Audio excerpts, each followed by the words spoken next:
Nama selebgram Larissa Chow tengah mencuri perhatian netizen. Pemicunya, Larissa mendadak nampak menghilangkan foto-fotonya bersama sang suami, Ikram Rosadi. Jika dulunya terhitung rajin mengunggah momen romantis bersama sang suami, kini wajah Ikram tak lagi nampak di laman media sosial Larissa. Bahkan foto-foto momen pernikahan mereka juga tak lagi terlihat.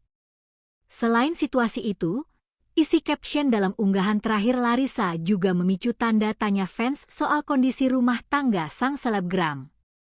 Dalam unggahan pada Selasa 2 September 2025, Larissa menyinggung soal pesan untuk para sesama wanita.